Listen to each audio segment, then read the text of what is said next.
Sir बहुत अच्छा लग रहा है। एक्सपेक्ट हमेशा करते हैं कि हम टॉप 5 टॉप 10 में रहेंगे। जैसा कि एग्ज़ाम हुआ था तो उम्मीद थी कि हाँ बहुत अच्छा हुआ है, टॉप 10 में ज़रूर आऊँगा, टॉप 5 में। दोस्तों को मेरे से ज़्यादा उम्मीदें थी।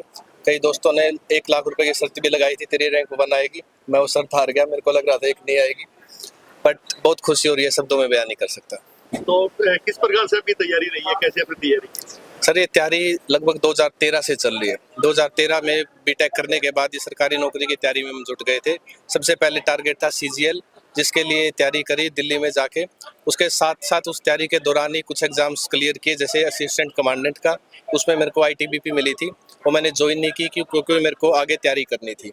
आईटीबीपी में अगर मैं चला जाता तो फिर मैं यहाँ तैयारी नहीं कर पाता, इसलिए मैंने इनकम टैक्स ऑप्ट की। इनकम टैक्स डिपार्टमेंट में 2016 में मैंने ज्वाइन किया सीजीएल एग्ज़ाम के थ्रू, जिसमें ऑल इंडिया रैंक 13 था मेरा। उसके साथ ही मैंने कुछ एग्जाम्स जैसे एसबीआई पीओ, दिल्ली पुलिस भी क्लियर किए थे। बट सीजीएल की नौकरी मेरे लिए सबसे बेस्ट थी क्योंकि इसमें मैं दिल्ली में रह के यूपीएससी की तैयारी कर सकता था।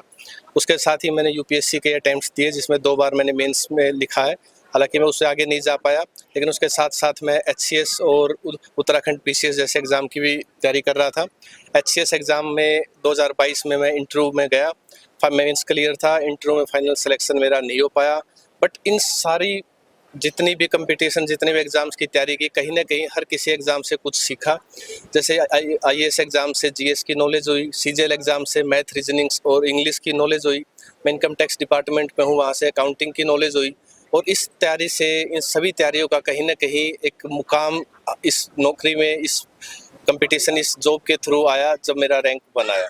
मेरे को पता नहीं था मैंने क्या अचीव किया है। गांव में आके मेरे को एहसास हुआ कि मेरे से ज़्यादा खुश मेरे गांव वाले हैं, और इस क्या मैंने अचीव किया है ये मेरे को अभी एहसास हुआ है। बहुत खुश हूँ सर, जितना अच्छे से उन्होंने सम्मान किया। सभी वर्ग के, हर तरह के लोग आए और मेरे लिए इतना सम्मान, इतने खुशी देख के बहुत खुशी हो रही है। सर युवाओं को यही संदेश देना चाहूँगा, अपनी कमियों पे काम करें। जो भी लगता है, एक टाइम पे मैं हिंदी मीडियम से गया था तो इंग्लिश में कंफर्टेबल नहीं थे। उसके बाद इतनी बुक्स पढ़ी, आज भी मेरी बुक सेल्फ में करीब 1000 बुक्स है।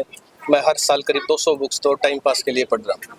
तो इतनी इंग्लिश कमी लगी तो इंग्लिश पे काम किया। कभी लगा और कोई भी मेहनत जो भी हम करते हैं वो बेकार नहीं जाती। जैसे मैंने आईआईटी के लिए प्रिपेयर किया था, आईआईटी नहीं कर पाया, ट्रिपली में अच्छी रैंक थी, बट वो आईआईटी की प्रिपरेशन इतनी अच्छी, इतना लेवल आपका बढ़ा देती है कि उसके बाद सीजीएल का एग्ज़ाम, बच्चों का एग्ज़ाम लगता था। बिना तैयारी के, बिना किसी कोचिंग के सीजीएल में ऑल इंडिया 13 रैंक ली मैंने। तो जो भी कहीं पे भी मेहनत की है, जैसे मैंने बताया जीके के कंपटीशंस में मैं 3rd क्लास से पार्टिसिपेट कर रहा हूँ। मैं यहाँ के हर गांव में मैंने कंपटीशंस जीते हैं। तो वो जो भी मेहनत थी, जीके की मेहनत भी कहीं काम आई, आईआईटी की मेहनत भी कभी काम आई, सीजीएल की मेहनत भी काम आई। और आप लगे रहे, एक टारगेट रखें, एक मेहनत करते रहे, आज नहीं तो कल आपको सफलता जरूर मिलेगी। हमसे जुड़े रहने के लिए हमारे YouTube चैनल को सब्सक्राइब करें और नई वीडियो की नोटिफिकेशन के लिए बेल आइकॉन को दबाएं। अगर आप ये वीडियो Facebook पर देख रहे हैं तो लाइक जरूर करें और ज्यादा से ज्यादा शेयर करें। धन्यवाद।